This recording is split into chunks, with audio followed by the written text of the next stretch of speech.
There's another one you don't want to hear. Frankly, neither do I. 1, 2, 3, set,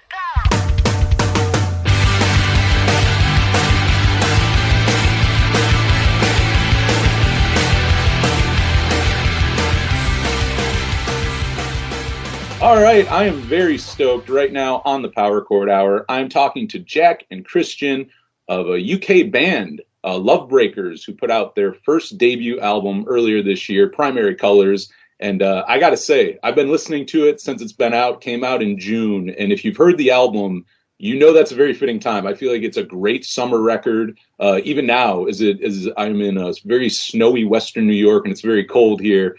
It kind of brings you back to summer. It's kind of I feel like a perfect summer record. And I've been listening to it since it came out. So we're going to talk about the record and making it all that good stuff with Christian and Jack. So we're going to get into it. Guys, how are you doing? Good, yeah, thank you, mate. All good. How are you? Sweet. I'm doing good. I've been looking forward to it. I don't know why this didn't happen earlier. Because again, I've been enjoying this record since it came out. I know you guys just played a show. I mean, we're doing this Tuesday. You guys played a show Sunday. How did that go for you guys? Yeah, man, it was. We've struggled to get shows in London, to be honest, but it was cool. It was like a small room. There was probably like 50 people watching us, maybe, and we got a good response, which is yeah, it was the longest drive ever to London as well. Like, really, London should only take like 2 hours, but because it was south of the river, it took us like 4.5 hours to get there. So, oh, jeez. Yeah. Was that your first show in a while, or have you guys been playing a little bit lately? Yeah, we played quite a lot, man. Like we did like our own headline show in our hometown of Birmingham not too long ago, which was a really good night. And then yeah, our last one was on London on Sunday, which was wicked, man. Like, although it wasn't sort of like packed out and stuff, we had like a really good response. We had like people coming up to us after saying like, you know, they really enjoyed the set and stuff. So I think yeah, it was just really fun, man. It was like our new drummer. It was like his first time playing in London as well. So nice. It was quite a cool thing for him. So yeah, it was cool, man. It's like, especially in this sort of like the current climate, it's sort of, you know, we're blessed to sort of be still playing gigs, really. No, that's rad. And I mean, like I mentioned, your new album, Primary Colors, is a debut record. But I mean, how long have you guys been together now? Like, when did you guys form? It was back like probably late 2017. I used to play in a band before, and Jack was in a band before, but Jack was always like the second guitarist in this band that I liked, that we played shows with. And I was always like, if this doesn't work out with this band, I'm going to do a band with that guy because he looks really cool. And he's obviously a nice guy. So we kept in touch because we always got on. And I was doing a little bit of jamming with our old drummer, and we needed a guitarist / singer. And I knew Jack, like, I heard him do like harmonies and like sort of backing vocals, and I knew he could play guitar. So I dropped him a message, and we hadn't seen each other in years. And I was like, let's get together and have a jam. And it sort of started there. I'd say that was like probably late 2017, early 2018, maybe. And yeah, and then we sort of realized pretty quickly, like, we were good as a free piece, but like you have to be able to play like a real certain type of music if you're going to nail it as a free piece. So we got like a second guitarist in who like sort of specializes in like lead parts. And then the band was sort of complete, and yeah, so probably like 3.5, 4 years properly, really. It's been a slow burner, but yeah, it's been fun. So nice. I mean, have you guys put anything out, like again, as your first full length, but I mean singles, EPs? Like, have you put anything out prior to this? Yeah, so we put out an EP probably within about 6 to 12 months of being in a band. So talking like 2018, I think we first released an EP called Social Hell, and it had like 4 tracks on, and we had it like pressed on vinyl and stuff, and that's still available actually. Like, it's all sort of, obviously you can stream it everywhere and stuff, but I think we've still got a few vinyls left from like the original press. So but yeah, man, like, still listening to that, like, I'm really proud of that, man. It was like sort of it was our first recording, you know what I mean? So it means sort of a lot to us. And we still got a couple of songs as well off that EP, which is kind of cool. I go back and check that one out. Yeah, well, the crazy thing is, dude, like, let you in on something here, because we sort of see this as a bit of a new chapter, like Primary Colours. We were called Love Bites before, like named after the Buzzcocks record. So the EP was put out under the band name Love Bites, but there's like a Japanese like hair metal all female band, and like we kept getting their fans come onto our socials saying that you guys aren't the real Love Bites and stuff, and so unfortunately the vinyl's pressed our first EP and it says like Love Bites on the cover, but when that started to happen and like we started to write for the next record, we're all really big like Tom Petty fans, and obviously his band Tom Petty and the Heartbreakers. So I thought what we could, like, I remember ringing Jack and I was like, Jack, I've got this like idea, like let's keep LB like all as one word, like love and, you know, bites or whatever, but let's get rid of bites and just have like breakers as like homage to like Tom Petty and the Heartbreakers. And it wasn't too alien for people who were into us either. If we did like a name change where it was like completely different, people, you know what I mean? Like you can lose people, like they won't find your new socials and stuff. So it works pretty well. And I really like Love Breakers. I think it's cool. So I think that's a good name. I feel like you were very good too in improvising that too. Like taking from the old one. Like, you know, you're right. It's not terribly off either. So it's like you're not gonna forget it. It's not so left field that you're like, what the hell's their new name again? Like it's easy enough to remember. But like how long, when you guys like started playing together, like how soon did you know what the band sound, or I should say this, not playing together, did you know what you wanted the sound of the band to be like pretty soon, like pretty fast, or did that kind of morph as you started playing together and you kind of saw like what the sound came when, you know, the four of you played? Yeah, man, I think it's like it's a different sort of story with each band, I guess. But I think with us, it was sort of like going back to that first EP, it was like that was our sort of like creative process to get like a sound on what we wanted to sort of go like. And I think without doing that first EP, we sort of wouldn't have come to like Primary Colours in sort of knowing sort of who we are. So we've got a lot of different like influences. Like I sort of grew up on like Motown and stuff like that. So like, really sort of like poppy stuff. Whereas I know like Christian and the other guys like Chino, our lead guitarist, who's brought up on like classic rock and roll stuff like the Stones and the Who and the Clash and stuff. Whereas like when Christian's come from like more of a punk background, so it's like it was sort of, it wasn't sort of defined on we want to be like a punk band or we want to be like a rock and roll band. It was sort of just sort of like testing the waters really and see what sort of came out. So man, because I can sort of hear us as sort of like a poppy rock and roll band to me. It's not like it's not sort of like you can't pigeonhole it kind of thing. Yeah, I like that about you guys. You really can't. Yeah, there's a lot of differences. I totally get what you're saying, because you're right. Like you listen to it, and I also think that's why the album's really fun, because it's not like it's just like 10, 11 songs of like the same thing. I feel like there's that nice mix of what all four of you are doing and bringing to the table, and it works. You never go into one realm too much, you know what I mean? It never gets, oh, this sounds too much classic rock, or this sounds too much power pop, or this sounds too much so-and-so. Like everything morphs really well. How about though, like is there a common ground you guys meet musically? Is there like something that like all four of you, are there a few like influences that kind of bring you all together? I think so. I think the one word that we always come back to is timeless. Like all of our favourite bands are bands that aren't like flash in the pan bands that last, you know, like a few years and they have their hype and then that's it, they're gone forever. They're like for example, like I'm a big Green Day fan, Jack's a big Green Day fan, Chino's a big Green Day fan. So there's one band that we're all sort of share a common ground on. But the thing is with that band, they are timeless. Same for like the Replacements, the Rolling Stones, the Clash, Tom Petty.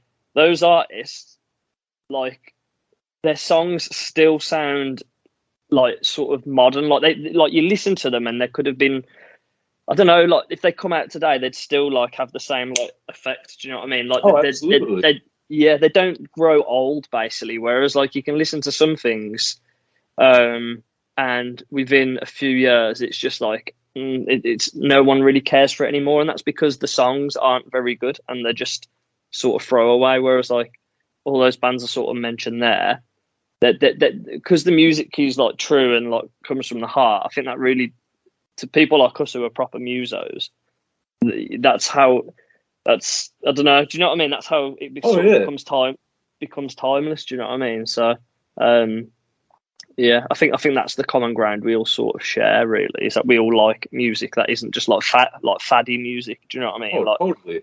I could list off like a bazillion like bands that have come and gone, like pop punky emo bands who have been hyped for all of like a year, done like a huge tour, sold loads of tickets, but then like a year and a half later, or even when the next record comes out, no one cares because the music is just like, they sound like a million other bands that have been before them. So I mean, the Replacements are a good example of that, where commercially they never had a gold record. They were never the biggest band of the 80s, but now, I mean, they've become bigger in time. Like whereas if you look at the big bands of the 80s, how many of them are like, I mean, maybe they're still around playing like nostalgia circuits, you know what I mean? If that, like, very forgotten, where it's like the Replacements, okay, we weren't millionaires, we didn't become the biggest band in the world, but 30, 40 years later, people still give a shit. Same with, if I'm looking at your shirt, right, is that Iggy Pop?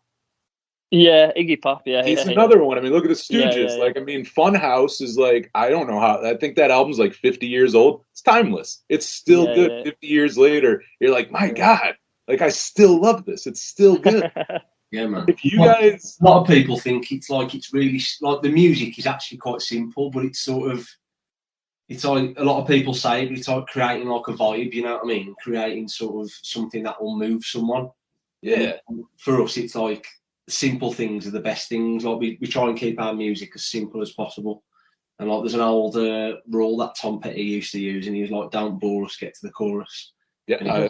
We always sort of try and use that mentality on just, especially nowadays, keep trying to get people's attention, you know what I mean, and keep people's attention in a song. It's sort of that's the sort of angle we come across when we sort of like write our music as well.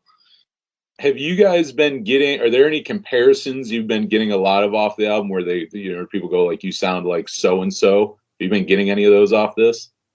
I don't think we have really. I think people, like, in like reviews and stuff, people have picked out little things. Like, I remember reading one review where they said like, Love Breakers are more vaccines than, I can't remember who it was, but more like probably a heavier band. It was like, they're more like the Vaccines or whatever. But like, we don't sound like anyone in particular, I don't think. I think our influences do come across, and we do wear our influences on our sleeves, but I don't think we've ever had anyone say, oh, you guys sound exactly like this. And I don't know whether that's a good thing or a bad thing. I don't know. I think it's good that we've got our own sound. I feel like it's a good thing. You're not going like, oh, you guys are like the B-rate, like Replacements or something. You know what I mean? Like something like that. Like, because you hear the influences in there, but it's not like, oh, these guys are just, you know, they're just ripping off so like everything blends again. I mean, I know I mentioned earlier, but like it all blends so well together where, you're not really pigeonholed in something, and it's not like they're doing too much of this or too much of that. Yeah, for sure. We've had a few different like people like mention, obviously like music is all opinion in it, but we've had a few people say like they can hear sort of like the Pixies, and then we've had like Arctic Monkeys being mentioned. Christian said obviously like the Vaccines. So it's a lot of different things, but it's mad because we don't really like sort of set out to sound like anyone really. It just comes natural. Like so it's all quite sort of what's the organic. Organic, yeah. Nice. And like how far back, you know, Primary Colors came out this year, but how far back did you guys start writing songs for that? Like when was like, all right, time to write our first full length? I think it was like, so Davey, the producer, is one of my like long-term friends, and he was back for the summer, like seeing family. He lives in LA, but he's originally from here. He was back seeing family, and he come to our lockup, and we played a few songs for him, and he was just like, come do an album. We had like little ideas knocking around, but then I remember that.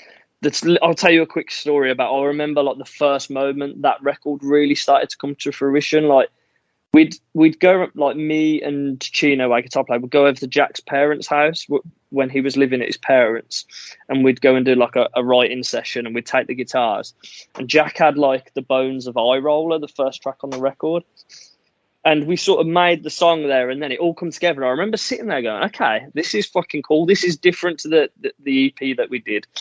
It sounds more like a fuller song. And then a few days later, we had like a full band practice in Birmingham on the Saturday at our lockup. And I got there a bit later because I was at work, and I could hear the other three guys. So I could hear Jack, Chino, and Marcus playing the song, and out on the street. And as I was getting out of my car, I could hear it, and I was like, fuck, that sounds fucking amazing. And I wasn't even in there playing it.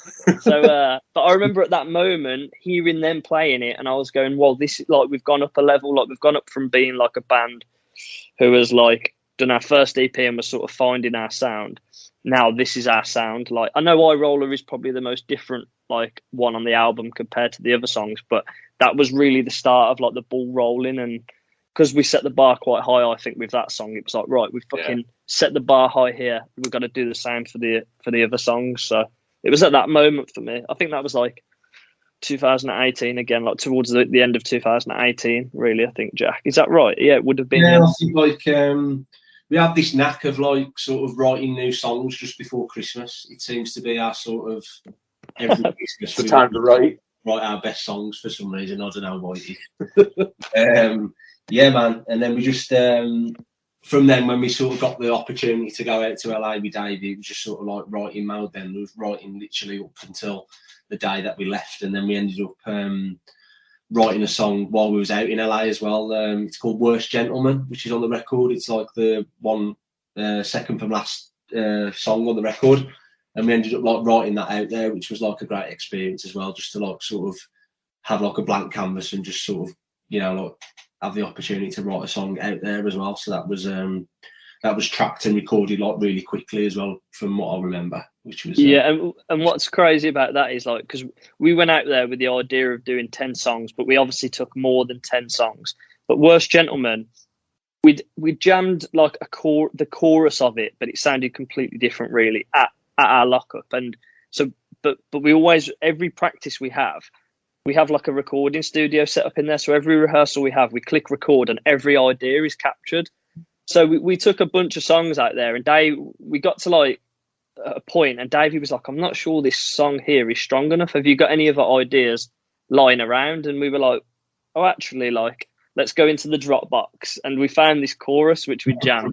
And Davey was like, right, Jack, get in that room with your acoustic guitar now and finish this goddamn song. And so me, Chino, and Marcus, we went out and got some food, I think, and just had a little like a few hours off. And we got back, and Jack had finished Worst Gentleman, and then we all got in the room as a band, and it all come together really nice. So that song was definitely born in California, which is quite cool, man. Which is nice. It sounds like it is as well. How long did it take to record the record? 21 days, wasn't it? Yeah, it's sort of like we was out there for 3 weeks, and we kind of had some like weekends we had off. But yeah, it was probably around, I'd say like 20 days-ish we was probably tracking for, yeah. Is that your first time in the States? It was me personally, yeah. And I fell in love with the place, man. Like, I just can't wait to get back out there. It's just, it's a bit of me, man, the States is. Like... Including out there, Los Angeles is. What were you guys there in the summer recording, or like what month were you out there recording? March. Oh, okay, so it wasn't. The weather was good. Oh, okay, it was good. So I was gonna say, like, did that impact? Do you feel like at all the writing? Because again, like I mentioned earlier, this is a great summer record. I don't know if that was intentional. I don't know if that was a thought at all. But like, I feel like this record came out at a good time when it was like nice out, windows down, driving around. It's perfect for that. Like. For one, I mean, do you feel like Los Angeles affected that at all, where you wrote it? And also, like, was that intentional at all, or is that just kind of how it came out? You know, that it kind of is a nice summertime record, basically. I mean, like I remember because Jack's really cool in the creative process, so he always says to us, like, if you have any ideas at all, just send them me across on like an audio note or whatever. And I remember having like the 2 words primary colours. So I messaged Jack saying, primary colours. And he was like, "Oh, that's cool." I was like, "Sounds like a good song title." And then he had this chorus: "All I need are primary colours, the blues and greens on top of each other," basically referencing like blue sky, green grass, like summertime. And then when him and Chino sort of had the song come together and shown it to me and Marcus, that really set the vibe for the idea of it being like a summer record. And then obviously going out to LA, like, your surroundings really do affect you. So it sounds a little bit corny, but when you're waking up and there's palm trees everywhere. We were staying in a beach house as well, so we were in Newport Beach. It was beautiful. Oh, nice. Yeah, and I think if you're in a good mood every morning and then you go in and recording, if you're in a happy place, you perform better. And I think that translates onto the record. That, to me, it does anyway. And I think that's why you get that sort of summery vibe and that sort of vibe of like being in the car with your friends and having the windows down and being able to crank the songs sort of full blast. Oh, I totally agree with that. And I also, I think the album art and just the name Primary Colors, like everything does just really come together. Like you guys kind of hit it on like every end where it's like, okay, like it all connects very well. It all works really well. But no, that's interesting too, because I didn't realize it at first that you guys had written in LA or recorded in LA. But I mean, something about that and your surroundings and stuff that makes sense. And you guys I know you guys are signed to Wiretap Records, great label. How did you guys end up getting hooked up with them? How did that all come about? Didn't Rob like send us an email asking us to be on like a compilation? And then I think he'd heard, that was it. He'd heard Horizons, hadn't he? And he was like, yeah, I think we sent him like a rough mix of Horizons, and he was just like proper like into it, and he was just like, man, like. Then he was doing like a compilation thing that we got involved in, which was really good. And then we just had like a couple of meetings with him online and stuff, and just everything that he was saying was like perfect for what we needed.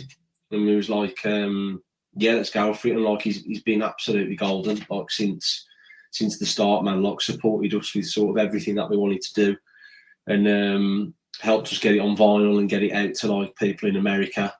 And yeah, man, I can't like sort of big like Wiretap up enough, and like all the bands that he's been signing as well are great. Like and yeah, like big up to Rob, man. Like massive great guy.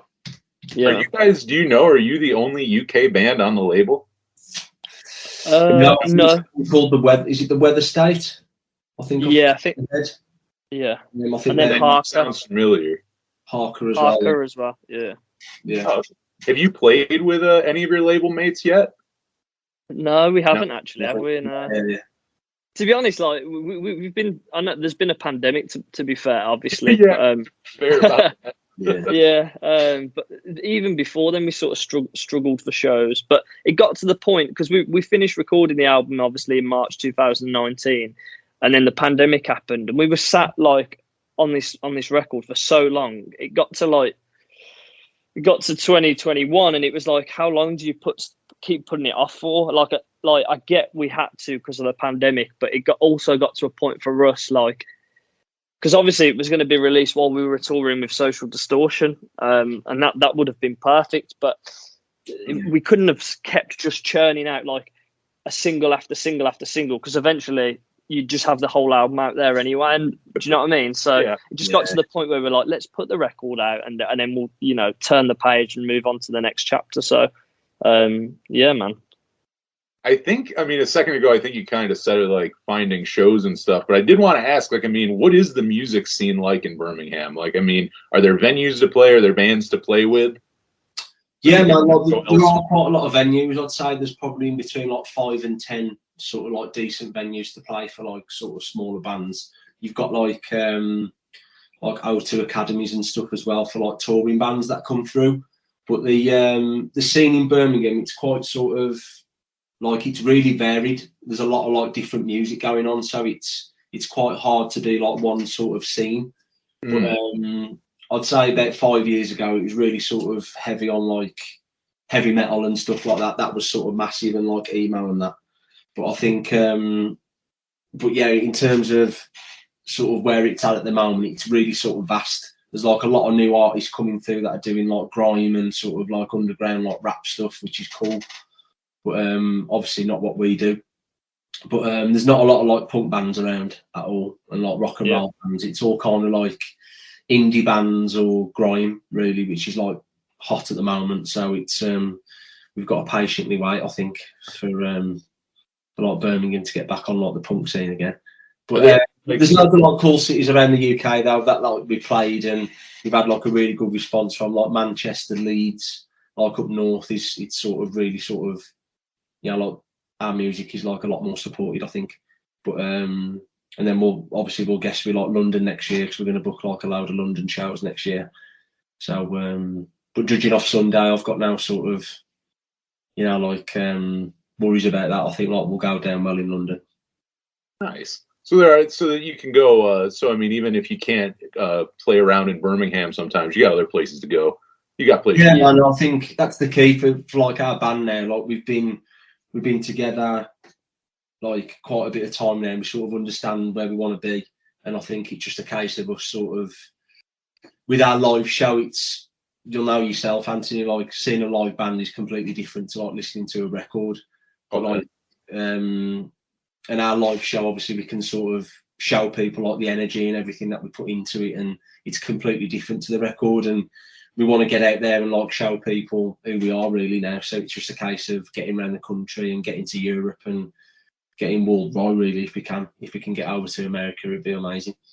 Did you have you played any? What, I guess not. You're recording. I was going to say, did you get to play any shows you're here? But I guess in 3 weeks while recording your record, you probably didn't. Yeah, we didn't get to. We would have liked to, but unfortunately, we didn't get to play any shows. I've played Gilman before back in the day. Oh, I played man. Gilman Street. Yeah. We on the trip. Yeah, we did. We went to Gilman. Yeah, San Francisco, and went to Gilman for a day and bopped around Oakland for a little bit, which was really cool. Oh, Oakland. Unfortunately, like, it wasn't Oakland, was it, Gilman? No. But it was cool just to see like a place where like I've just read about it in like books and stuff, and it was just like a bit like, whoa, like this is Gilman, man. That was my same thing. First time I went out west and I was in the Bay Area, and they were closed too. I said to go take a selfie out there. I'm just like, man, that's Gilman Street. Like that's Gilman Street right there. Like I don't even need to go in. I'll just look at it out here. Like this grimy building. I'm just like, oh hell yes. Yeah. But oh, go ahead, dude. It's just like it's one of those places you feel like the fucking history there. Do you know what I mean? It's weird. It's like, I guess it's like for Beatles fans, it's like them going to the Cavern Club in Liverpool. Do you know what I mean? Oh, for us, like going to Gilman Street is like the Holy Grail. Like I just try and like picture like the moments that they've had in there, like fucking Operation Ivy being on stage, and then like Billy Joe going on stage just singing with them, and then he played in Rancid for a little bit as well. Like. And all those great bands that just passed through, like AFI and fucking everyone. It was so weird how like so much success spawned from like one tiny little place. That still blows my mind. Like it's all, and that was like all about right place, right time for me. Like everyone was there. Like Jawbreaker were there, Green Day were there. Everyone was getting like record deals, and like I just would have loved to have been around to like see it all. Do you know what I mean? Like it's crazy to think about. They're another one. I mean, I know we were talking replacements earlier, but like I've seen Jawbreaker a few times since they're reunited. It's the same thing. It's like I never thought I'd get to see them. Like they broke up the year before I was born. Even like there was no chance of seeing them. Like it's not going to happen. So when you do, it's like, oh hell, you know, it's just mind blowing. Same with seeing places like that. Those landmarks. There's a few venues that I've had to go see the pilgrimage. Just go like, oh, like I know, just knowing what's went on in there. I'm like, oh, okay, this is pretty rad. Yeah. But how did generally, I know it can change from song to song, but generally how does songwriting work in the band? Is it kind of someone brings a whole idea in? Is it all kind of worked out as, you know, in with all four of you? Like how does it generally work? I think our sort of process is that like I'll sort of write a song on acoustic and make it sort of the best it can be on an acoustic guitar first. So I really sort of hone down on like the lyrics and the arrangement and stuff and get it into like, say, like 80% basically there. And then I'll take it to sort of the guys and say like, look, let's make it a Lovebreaker song now. Because like I know there's a song that's called Family Man on the record. And when like I first wrote that, it was sort of like really slow and really kind of like melodic and poppy, and then it was sort of like, all right, then now we're going to sort of spruce it up and make it sort of like more punky and rock and roll. And I think that's what the different guys in the band sort of bring their flavour to it then.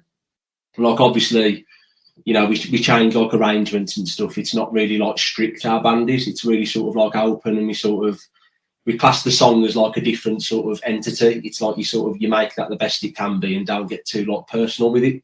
It's like, I think that's the way of creating, you know, like good songs and giving everyone sort of an equal voice, you know what I mean?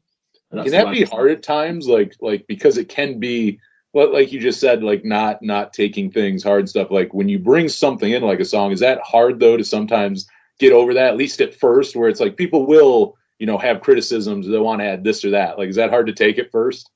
I don't know, man. Like, I don't think we've ever really been that kind of like personality to go like, oh no, it needs to be like this. It's you know what, like credit where it's due to Jack as well. Like, to be fair, like a lot of like people who write songs, and I get it, it's human nature, could like potentially be quite protective or like emotional about the song, and like quite, you know, won't want to change anything. But to be fair to Jack, like he brings in a song, and like sometimes, yeah, like the structure will change, the arrangement will change, and there's never any like pulling a face or going, oh, yeah, it's got to be like this.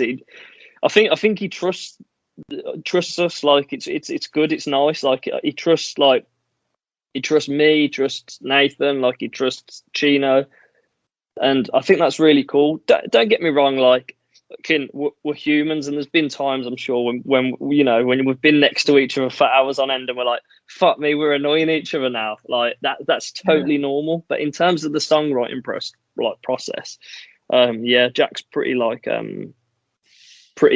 open and liberal. It's not really like a dictatorship or anything. It's like, I've got this idea, what do you think? Like, how can we make this the best it can be? And that's what we always just strive to do, just try and make it the best it can be.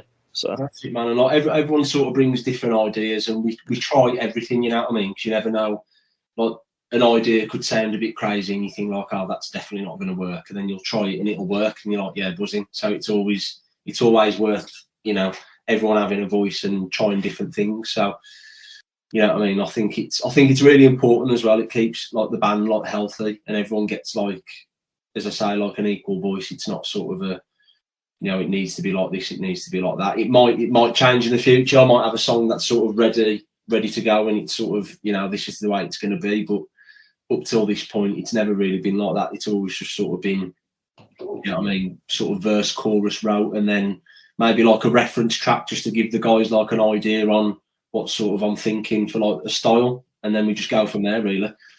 That's probably the healthier way to be, and also like how you get all of your influences blended together. Because I mean, if you went in, it's like, no, it has to be this way. It's going to be very Jack heavy songs. Where if you kind of go in and you're like, hey, like I get it. People are going to have their ideas. We're all musicians. We're all going to have ideas. Like that's where you probably get that blending of everything. So that's a good thing. But I'm always interested in that, because sometimes I talk to people and they'll admittingly say, yeah, like my music, like my songs are my baby, and you can kind of tell where you can see where they might be an issue in the studio.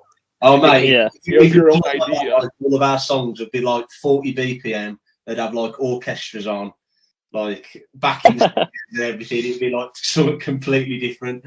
So like, yeah, man. And I think like, you know, being a band for how long we have now, we've got like this process on. Everyone sort of knows like if we're missing a part, it needs something there, and we all sort of work together on it. It's a really good time, man, for the band. So I can't sort of big the boys up enough, especially going to do our next record in January. We've got some really, really, I know like everyone says it about the next record, but like our next record is going to absolutely blow some minds away. It's going to be like incredible, man.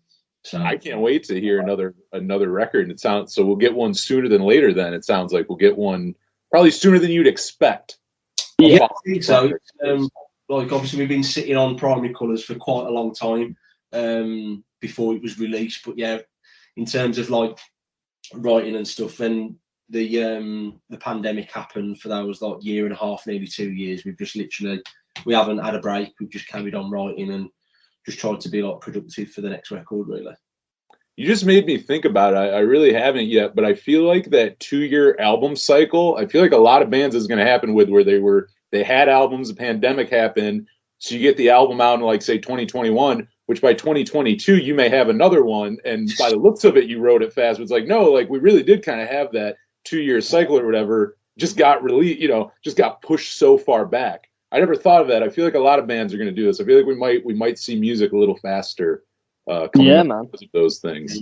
I like that as well. Like, I think that's cool, man. Like, I think a lot of people over lockdown, like over the pandemic, especially like, inverted, creative types. What else did we have to do? Do you know what I mean? Like, other than just sit around and fire ideas back and forth. And it was actually really fun. Like, Jack would wake up one morning, come up with something really golden, and sort of send it across on a GarageBand file, and then I'll be like, adding like bass and like some organs to it, and then sending it back, and then Chino will be doing some fucking awesome like fucking he's style lead over the top just to bring it out a bit more, and then next thing you know, when we were allowed to like jam again and meet up, the songs were there already, and because we'd been listening to them at home, we just got in the room and we could all play them. So like the songs come together really quick, and there's definitely some isolation bangers on the next record. I'm excited to hear these isolation bangers. I'm sure they'll be good. As far as music in 2021, has there been anything that has come out that either of you have really liked or really loved? Anything out this year that really caught your attention? Oh shit. Yeah, there's a band, like a UK band who we played with them a couple of times. They're called Bad Nerves. They released their record. It was like I think that was last year now, but Was like, yeah, but that shows you Close where enough. the time's gone. Yeah. But that record is sick. Yeah. Like a banger. It's really fast paced, sort of like Ramones sort of influenced. But yeah, really, really cool and energetic. That'll probably be the one for me. Yeah. I can't. Yeah, I can't. When did that Haim record come out? Haim record's quite cool. That they did. I think that was last year too, wasn't it? Yeah. It was either early this year, late last year. It's one of those things. All kind of starts. Like those early year releases. That always happens to me. I go, if it was released like January, February, for all I know, it was released fall of the year before. Like it's all kind of in that realm. Yeah, that's it. I'm just checking. They recorded that in New York, didn't they? They recorded that at Jimi Hendrix's old studio. Oh yeah. Oh God, what's it called? Electric Lady. Electric Lady. Yeah. I think they recorded that there. I'm pretty sure that's 2021 record. And because I think we got asked this question before in like another podcast, and I was really like struggling to find like records that I liked in 2021. But I think AC/DC released a new record in 2021, and I was like, yeah, that was cool. But I couldn't remember it. Couldn't think of anything else. I really liked it's hard when you're asked about it. Yeah. It puts you on the spot. It's funny. I was listening to your top 5 Alkaline Trio podcast, and I have to say, like, I think it was you who said it. This Addiction is like not a good record at all. I think it was you who said that. I think that might have been like it's 50-50. I can look back and I can now listen to maybe 5 songs. There's maybe 5 songs on it I really like, but most of it's about a skip. Yeah, you keep hitting that fast forward button a decent amount on that one. Yeah. I think another record though from this past year, the Vaccine's new record. It's called Back in Love City. They're bigger here, I think, than they are in the States. There's a few weird songs on it, but I really like that record. It's just like power pop stuff with like synths and stuff with like but they're like quite influenced by like old punk stuff as well. So that was a cool record. But yeah, when you get asked the question, your mind goes blank, innit? How about looking into the future for you guys? I mean, we've already kind of talked about with the new record. But upcoming plans, I mean, recording a new record, I imagine some touring. Like what can we expect to see from you guys in 2022? We're going out with... Go on, Jack. No, it's cool, man. So we got like the new record sort of planned to sort of record that end of Jan into February. And then we're just looking at booking shows in between there and the Social Detour. Because that Social Detour starts sort of like the end of May, and then it's all like June, July. And then we're kind of like going over into like festival season as well. So we're trying to get on like UK festivals, and then I think our manager's sort of like working on getting us on like more festivals basically, so we can just just get our sort of name out there basically. But I think there will be some like sort of UK tours as well that I think we're going to try and do as well. So hooking up with a few bands in the UK and just doing some shows, some runs in the UK, which would be cool. But I think because we're going out to Europe, obviously with Social D in like May, June time. So yeah, that's gonna be a fun tour. That's gotta be pretty rad. Right. That's like, and that's like the perfect bill for us as well, I think, because like they are like timeless rock and roll with like that punk undertone, and I think like their fans are real like passionate like musos like us. Like they love, like it's all about the timeless music and the rock and roll and the guitar, and I think I think we should be able to sort of, I think the people at those shows will be able to relate to our music. I like to think so. Yeah, I'm really excited, man. Like so excited for that tour. It's going to be amazing. That has to be rad. Yeah, and I do think you'll fit on there. I think Social D fans will definitely be into you guys. And I'm sure, I mean, I'm assuming they're as big as they are there as they are here in the States. They're like, it's always a sellout. Like every show, everywhere they play, it sells out. They're big shows. That should be a really, really good time. So yeah, man. It's like it's a massive opportunity for us, and like we've been absolutely buzzing for it for the past like 2 years, man. So like we're just praying that it happens. So if Mike Ness is listening there, make it happen, dude. I think there will be some new songs thrown in the set. Yeah, I think so. Like, we've been playing some of the new stuff in like the recent gigs that we've been playing as well. So it's always good to get sort of like the reaction from people from like new songs as well. And it's more practice, like playing them live as well, and just to seeing how they feel for us. It might be that we sort of change them slightly for when we record them as well. So we always think that's important. Like we don't sort of keep it sort of hidden away and then go and record it sort of thing. It's always good to test the waters, man. Road test them. Yeah. See how they do, including. I mean, you guys are talking about like being a live band, it being important and all that. I mean, that seems like a good way to flesh out songs and go, does this song work live? Like, make this a live song. Like, how does this work live? How is this going to work later on off of the album? That seems like a good way. Plus, you'll know in real time. You can kind of tell by the expressions on people's faces how it's going, and if the song's going well or not. Yeah, man. We've had some really good feedback on this one new song that we're playing. I'm not going to name the songs; it's all confidential. No, but like, one of the songs that we're playing, we're getting some really good feedback on, and I think it'll maybe end up being like the title of the record. And so yeah, we're sort of really excited to get that one in the studio and start playing around with that one. Awesome! I can't wait for which again, it's kind of crazy to say because I mean this album's Primary Color's been out like 6 months, but I'm stoked for new music. I'm definitely excited to hear more from you guys. So as we like close stuff up here, I'll put you on the spot again. Where can people find you online? Where can they go grab the music, follow you guys, all that good stuff? So obviously there's like Facebook, Instagram, which would be at Lovebreakers Band. Twitter, we don't really use that much, but that's how we sort of connected with you on there. I think that's just Lovebreakers X. And then we've got like a website with all our merch on, lovebreakers.co.uk. You can buy the record on there, buy a shirt and all that sort of stuff. So yeah, man, there's quite a few avenues, but we just want to get out to the States, man, so badly. Like we want to be playing out there. Like it's really strange. Like the music scene in the UK is very sort of it's very cliquey and quite hipstery. If you don't know the right people and you don't have your fingers in enough pies, you sort of get swept under the carpet and sort of forgotten about. And people get opportunities for sort of, for knowing the right people as opposed to the music. So whereas I feel like in America, like from past experience, it's more just about the music in America. At least I feel I might just be thinking like the grass is greener, but America's built on guitar music, whereas England, granted, you've got the Beatles and all those classics, but at the moment, no one really cares for guitar music, whereas I think in America,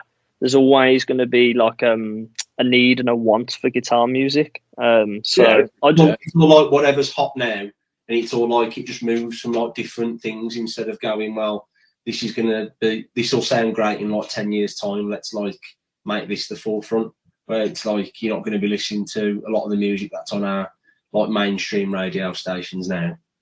I can tell you that we won't be listening to that in like 10 years time, which is a shame, man. Because like, even like, you know, I'm into loads of different types of music. It's just, oh man, I don't want to get into it because obviously it's all opinionated, but like it's just poor, man. The standard is poor, and it's like I want it to be better, man, and I want to be a part of it. And like as Christian said, like going back to like, you know, going out to the States, I think we love the States as well, and I think we'd go down like really well, especially like in sort of like the California state as well.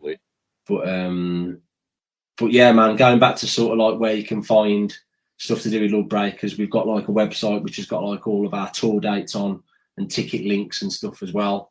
There's like a news page so you can sort of keep up to date with like sort of what we're doing. There's like merch on there. You can get our record on there. So yeah, man, that'll probably be the best thing to find us on. So yeah, man, go look on there, people. That makes sense. I think you guys would do well over here too. I think you would do very well, and I will add as we close out here to what you guys are saying. I would say there are very supportive music scenes like throughout like Chicago has a very, I feel like, supportive music scene, like in California, but even like more specifically like Southern California. Yeah, like I feel like you guys, again, like just on merits, doesn't matter who you know, it's like, are they good? If you're good, you'll garner, you know, some kind of audience. You know, people start, you know, whether it's word of mouth or whatever it is, how they get it out there. You know, I think that I think it can happen. It can happen here. So yeah, man. I think yeah, we'd love to get out there, man. And if we do get out there, let's hang out and have a good time, man. Oh, we will have a good time. I'll take you to Minneapolis and show you all the replacements landmarks. Yes, they're free here. I can show you all of it, dude. Even things you don't need to see, just really oddly specific things. Okay, well that's a date, and I'll hold you to that. And also, you have to take us to the Let It Be house, and we've got to reenact that band photo on the roof. Yeah. Dude, I used to live 5 minutes from it. I would go out of the way just to drive by that house. Go, hey, that's the house from like one of the greatest albums of all time. Like, here's that house. Like, that's that damn house. Yeah, amazing. But, amazing. This is great, dudes. I mean, if people have not heard you yet, which means if you listen to the show, I have been playing you guys on the radio show, so maybe people listening to this have heard you. But if not, I'm going to play some Love Breakers right now. Definitely go check them out. The new album, Primary Colors, will have a new one not too long from now. But I'm going to play something off Primary Colors right now. And right here on the Power Chord Hour, this is Love Breakers with Laura.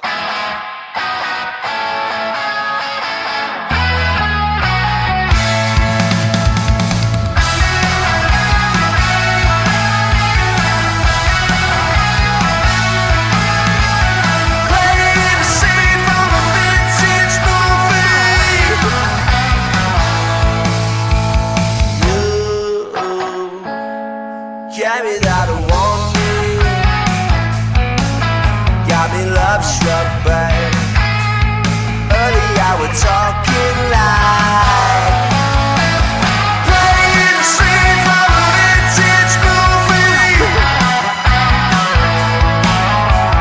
House full of love, it's all we ever need. It's all we ever need.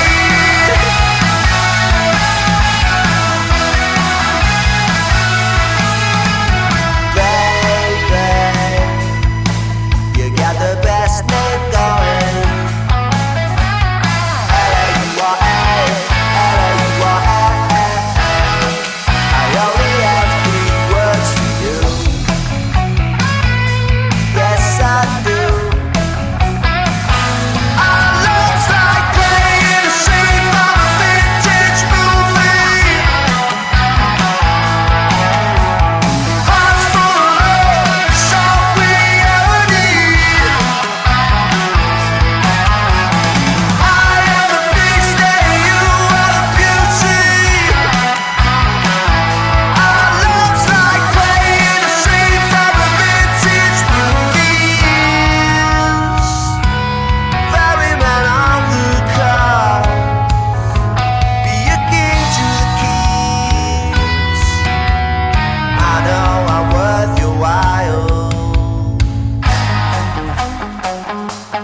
you're saying, what you're feeling, no ties. One day a fuse might blow and I'll explode in all pieces. I'm in pieces. All my nights set in gold. Do a favor if you see my friends, let them know that I'm happy to give you something else. Only with you lost myself. It's all my nights set in gold. Let it go, go, go.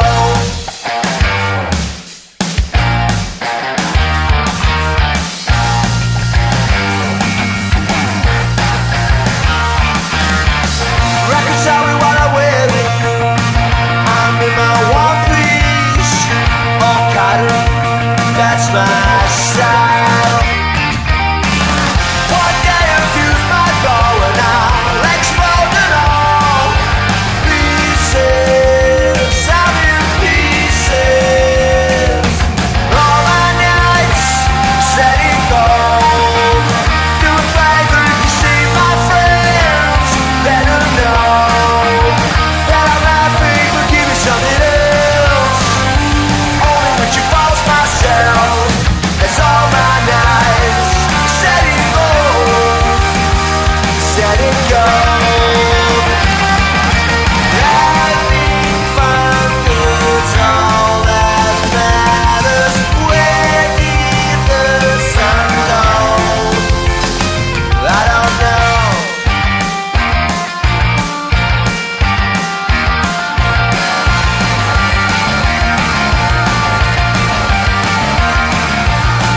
Pieces, I'm in pieces, so set it go. All my nights set in gold.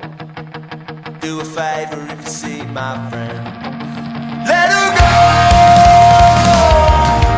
All my nights set in gold. Do a favor if you see my friends, let them know. Give me something else. Only with you lost myself. It's all my nights set in gold. It's all my nights set in gold. It's all my nights set in gold.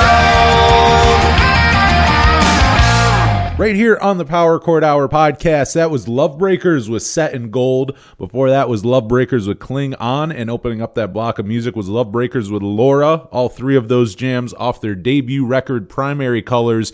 If you've not checked it out, it is out now everywhere on Wiretap Records. Definitely go check it out. Very, very good stuff. If you are over in the UK, definitely make sure you kind of keep track on them, because they are touring in early 2022 over there with Social Distortion. Amazing. I would love to see that show. I would love to see Lovebreakers, and I have somehow never seen Social D live either. So that would be a nice package that I think Mike Ness and company should make that tour a US tour. I'd very much like that. But very happy we got to do that. I've been talking to the dude since I was out west and the show was on break. So it had been a little while in the making there, but I'm happy we got it scheduled and in there. And it really is. It's funny. Like sometimes just things happen, and I think it might have been that record came out because I was thinking about it, I'm like, why did I never really have them on until now? And then I started thinking about it, I'm like, Primary Colors came out in June, and then by like mid-July, I went on. We had another. Actually, I don't think we really did have a break because I think I had a few pre-recorded there, so we really didn't go without episodes. But I went out to Colorado over the summer in like early or late July, early August, and I guess like not long after the record came out. So like I was really into the record, listening to it. But I was mostly listening to it like out doing stuff. Like I wasn't in the studio, and had just kind of. I think that happens sometimes. That's the casualty of I guess doing things is you get kind of busy, outside of the show, and it's like you want to like talk to someone who just has a record out, and either you're like, you know, talking to other people who just put something out, or again just busy with just life and things outside of doing the show. And either way, I'm happy we got to do it a few months later. And it is really, as we talk about my favorite records here in a few weeks at the my end of the year list, this one will definitely be on there. I mean, I can't think of a better. It is such a good like summer record, like just so. It just works so well, and I like it now as it's getting really cold and snowy and everything. It's like it's kind of nice to have records like that. I really like winter albums, but winter albums tend to be kind of like, you know, sad and gloomy, whereas this one's like a nice one to put on when you don't want that, you know. So I'm enjoying it. I can't wait to hear more from them. I think they have a promising future ahead of them, and I'm stoked. I can't wait till I'm sure they'll get over here. They seem very adamant about wanting to come over and play the States and stuff. So I'm sure sooner than later we'll definitely get Lovebreakers over here in the States, which I would love. They from the videos I've seen, they're really good live. So go check that out too. Lots of live videos on YouTube. But go support them. Go buy the record. Get ready for another one. I'm very excited for that. I can't wait to hear new music from them. And it really is. I hadn't thought of that before, but you know, think of how many bands who like, you know, recorded a record and then it didn't come out for a year or two. They're going to have a record like that 2-year album cycle is going to be all like, you know, like kind of thrown upside down, I think, for the next few years, just because of, you know, with that on top of, you know, you're hearing all the stuff with vinyl delays and stuff still. So I think people are pushing releases back. You know, some are doing digital, but I think some are just pushing releases back altogether till they can get the stuff out. And I think that like that normal like 2-year album cycle is going to just not. I don't know if it'll change it forever per se, but I think at least the next 2 years, like 2022, 2023, maybe like 2024, you're going to get bands like release it. You know what I mean? Like they'll put an album out like a year before and then they'll put another one out. Like, I don't know. I just think we're going to get an influx of music and that cycle will be a little different. And I mean, also too, because now bands are starting to get to tour again. I think you're also going to get, as far as that album cycle goes, some bands who maybe release something, hell, even maybe in 2020 who go, you know, we didn't really get to properly promote this. So, you know, that album cycle might end up being longer, you know, I guess the other way around. But really, I see it more going the way of more music sooner, which as a fan, I'm very excited for. But that is going to be the episode for this week. Thank you so much for checking it out. Give us a follow online at Power Chord Hour on Twitter, Instagram, and Facebook. Hit me up, powerchordhour@gmail.com. I have very few left. I got to order more, but I have Power Chord Hour stickers. Would love to send you some for free. Just shoot me your address, no matter where you're listening from. If you're listening to this, maybe you're listening because you're a Lovebreakers fan over in the UK. I will gladly. I've sent stickers all over the world, so no matter where you're at, hit me up, and I'll gladly send some. And also, if you listen to the radio show, I take song requests there. Really anything. You just want to hit me up, talk music, whatever. Tell me the show's good. Tell me the show's not not so good. You know, all that, powerchordhour@gmail.com. I will read all of it, and it'll either warm my heart or break it. So send it all there. And yeah, speaking of the radio show, new radio shows every Friday night on 107.9 WRFA in good old Jamestown, New York. Been doing the radio show close to 6 years. February is not far away, so actually that's not totally inaccurate. I guess we're still celebrating the 5th anniversary, but we're getting very close to the 6th here. So crazy to think, but yeah, we've been doing this quite a while. Actually, and really, the podcast is celebrating its 2nd anniversary here in like mere weeks. But yeah, new radio show every Friday night, 107.9 WRFA, or you can stream the station online at WRFALP.com, and we go 10 to midnight Eastern, if you didn't know. And I just play a bunch of punk and alternative, talk music, all that good stuff. When we have interviews, I air the interviews on there as well. But it is basically a different show. Like, if you listen to this podcast, you can still listen to the radio show. It's not just a rehash of this. And vice versa. You know, I always tell people that who listen to radio shows that the podcast isn't just a recap of it. It's literally, it's like 2 different programs with the same name. But the radio show is a lot more music heavy. I play a lot more music. But I still talk and stuff, but it's a lot more like this. Not so many interviews, more of me just going on and on, but not so much about following me on Twitter, more about like talking about music and the bands that I'm playing and stuff like that, and talking about like, oh, so and so has a new album, so let's let's play something off it, that kind of stuff. So listen to it, enjoy it. Hopefully you do. And and the podcast, if you are not, please subscribe, rate, review, would really help out the show a lot. And that is going to be it. Next week, I am back with my buddy Kyle Steven. And if that name means anything to you, it means that we're going to be talking pop punk. I think you probably know that. And that is, I always love having, Zach and Kyle, the duo, and sometimes we break them off. And this time we got Kyle. And we're going to go we're going to do track by track, plus 44s, When Your Heart Stops Beating. And I'm very excited. I teased that on social media like 2 weeks ago, and then we had some technical problems, so it didn't happen. But you'll be happy to know that me and Kyle instead talked on the phone for 2 hours, had a fun conversation.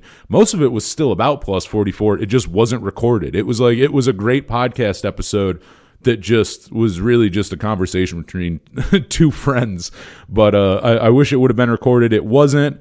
But don't worry, we got everything fixed. We did record the episode. I think it's a good one. I think you'll enjoy it. So for the 15th anniversary, which just passed about a month ago here in November, it was released November 14th, 2006. So that is just celebrated its 15th anniversary. So we're going to talk about that album next week, track by track. We have a really good time doing it, so hopefully you'll enjoy that. So come back for that if that sounds like your thing. But until then, for the Power Chord Hour podcast, I'm Anthony Merchant. Thank you so much for listening.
I